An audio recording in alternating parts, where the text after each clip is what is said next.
Wife carrying world championship অর্থাৎ বউ বহন প্রতিযোগিতা। প্রতিযোগিতার নাম যেমন মজার, ঠিক তেমনই বৈচিত্র্যময় এর নিয়মকানুনও।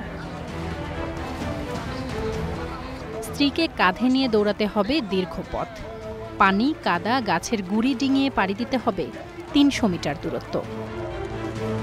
বিভিন্ন দেশ থেকে ডজন খানেক যুগল যুক্ত হয়েছেন এবারের প্রতিযোগিতায়।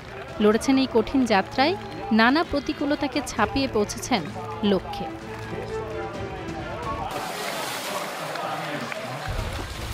অদ্ভুত এই প্রতিযোগিতায় অংশগ্রহণের রয়েছে নানা শর্ত। তার মধ্যে উল্লেখযোগ্য হল সহধর্মিণীর ওজন হতে হবে কমপক্ষে ৪৯ কেজি। যাদের স্ত্রীর ওজন কম তাদের ক্ষেত্রেও হতাশ হবার কোনো কারণ নেই। ৪৯ কেজি হতে ঠিক যতটুকু ঘাটতি তার সমপরিমাণ একটি ব্যাগ তুলে দেয়া হবে স্বামীর কাঁধে। সব মিলিয়ে এবছরের প্রতিযোগিতায় ১৮টি দেশের ২০০ জনেরও বেশি প্রতিযোগী অংশ নিয়েছেন। এই বছর বিজয়ী হয়েছেন নর্থ আমেরিকান যুগল ক্যালেব এবং জাস্টিন রোসলার। Feels good.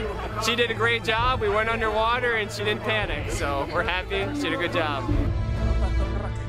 এবারই প্রথম মেয়েদের জন্য আলাদা ক্যাটাগরি চালু করা হয়েছে, যেখানে ৫টি জুটি অংশগ্রহণ করেন। মজার এই প্রতিযোগিতায় বিজয়ী জুটির জন্য থাকে স্ত্রীর ওজনের সমপরিমাণ বিয়ার। পুরস্কার তুলে দেওয়ার আয়োজনটাও বেশ ব্যতিক্রম। এজন্য ব্যবহার করা হয় দাড়িপাল্লা, যার একদিকে স্ত্রীকে বসানো হয়, অন্যদিকে মাপা হয় কেস ভর্তি বিয়ার।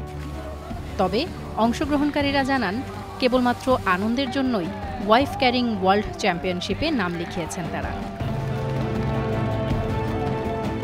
ভিন্নধর্মী এই প্রতিযোগিতার শুরুটা ইউরোপের দেশ ফিনল্যান্ডে, সেটাও ১৯ শতকের শেষ ভাগে, যা এখনও সমান উদ্দীপনায় টিকে রয়েছে। কথিত আছে, বহু আগে ফিনল্যান্ডে আতঙ্কের এক নাম ছিল রনকাইনেন দ্য রবার বা ডাকাত রনকাইনেন। রনকাইনেন এবং তার দল গ্রামে গ্রামে লুটপাট চালাত। ডাকাতের আক্রমণ থেকে নিরাপদে পালাতেই স্ত্রীকে কাঁধে নিয়ে স্বামীরা দৌড় দিতেন বলে নানা গল্প প্রচলিত রয়েছে। ধারণা করা হয় এই লোককাহিনী থেকেই ভিন্নধর্মী এই প্রতিযোগিতার সূচনা। ধীরে ধীরে যা ফিনল্যান্ডের গণ্ডি পেরিয়ে বিভিন্ন দেশে ছড়িয়ে পড়েছে। তাসফিয়া তামান্না, স্টার নিউজ।